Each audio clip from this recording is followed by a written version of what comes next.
Florida, a woman, a mother, leaves her 3-year-old home alone to get plastic surgery. Child was found. It's disturbing. Put up the picture full mass. Police arrested a Florida mother who allegedly left her 3-year-old baby unattended at an apartment complex while she was miles away undergoing a cosmetic procedure. Concerned neighbors called the police to the complex in Doral, Florida. This happened June 27th after seeing the child wandering unsupervised with nothing but a cell phone, 3 years on this earth. One resident told authorities she called 911 after she found the child sleeping at her doorstep. Body cam footage captured the moments when police officers encountered the child in their efforts to track down his parents. So they're talking to a human being who's been on the planet 3 years. So the cop says, "Do you know where you live? Hey, little buddy, what's your name? Do you know where your poppy, mommy are?" Body cam shows the officers going door to door. They went to several apartments trying to locate the child's parents. "Hello, by any chance, are you a missing kid?" An officer asked one person. One resident who spoke with an officer said, "This is like the lady that left her daughter to go on vacation." Yes, a neighbor responded. The neighbors were referencing the case of the Houston mother who went on a cruise and left her 2 children home alone. Viewers online were equally shocked by the mother's behavior. Uneffing believable. You better believe this wasn't her first time doing this, wrote one person. WTF, 3 years old to go and get your face hacked up? Unbelievable, wrote another. Users on Reddit were just as brutal.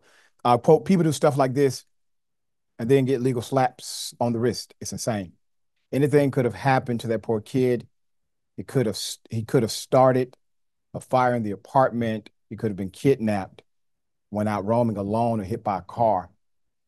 She should not have been able to post bond and literally should be sterilized, one person said. Quote, I don't care if that sounds harsh, unsympathetic, they said, to whatever the mother was going through mentally. I mean it. Police eventually found the child's mother, 25-year-old Jessica Renteria. So Jessica told officers that she left the child in a friend's care for the day while she was at the center getting a procedure. However, the friend that she cited on the spot denied her claim, telling police he knows the defendant, but at no point in time was he told to take care of a juvenile. So Jessica was taken into custody with bandages around her face from the procedure and was charged with child neglect. With millions watching and many people benefiting from this program called Indisputable, we just need 1% of the viewers to become a paid member so we can continue to bring this content to you. Now back to the show. Now I want you to understand what kind of friend this is, okay? She's on the spot. She's going to transfer responsibility. All right. So you have a duty to care. You're a parent, you have a child at your house, you have a duty to care. It's a legally binding duty. You could transfer that duty to care with another reasonably responsible human being. If that friend was actually supposed to be there, well, guess what happens? They go right to his house and lock him up. That's what she decided to say to the police. No, I'm transferring this responsibility to him. They call him. They contact him. They do real investigation at the scene before effecting the arrest. Authorities learned that Jessica, originally from DeLand, Florida, was staying at an Airbnb with her son, Darrell. Police discovered the boy was left alone for 6 hours in the strange apartment complex, unknown to him. According to WSVN, surveillance footage showed Jessica left her vacation rental at 10 a.m. 3 hours later. Her son was captured walking outside. Police weren't called to the complex until 4:15 p.m. that day. Renteria was released from jail on a whopping $1,000 bond. Her trial is set for December 2nd. This is never a simple kind of story. It really isn't. She's a young mother. She did something extremely boneheaded, immature, dangerous, negligent. She probably could benefit from some type of training and penalty, nurturing and punishment, if you would. But that likely won't happen. The care that's required in order for her to be a better human being will not be offered typically by the justice system, which means who gets most affected by that? The 3-year-old.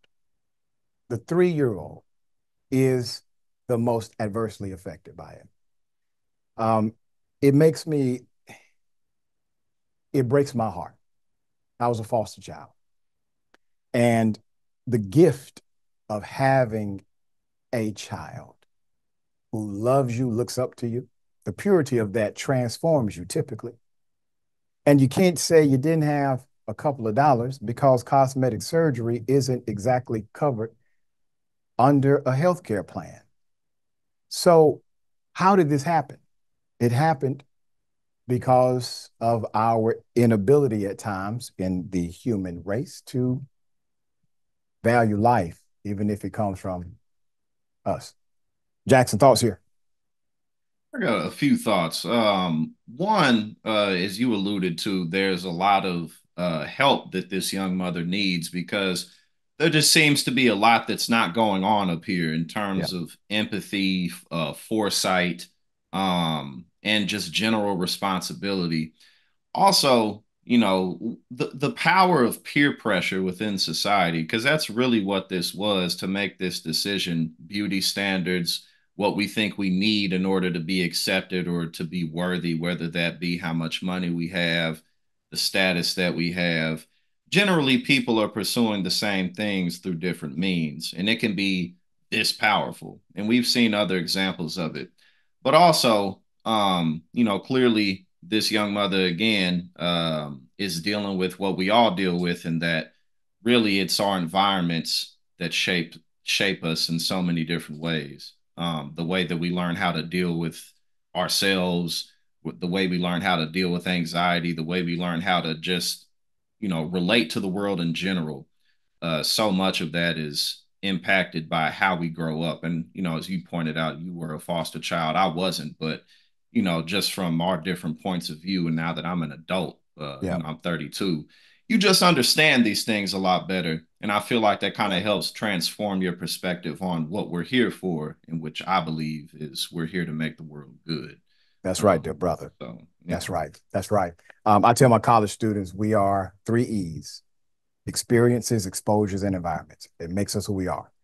This young lady now has a new experience in her life. Hopefully, it transforms her for the better.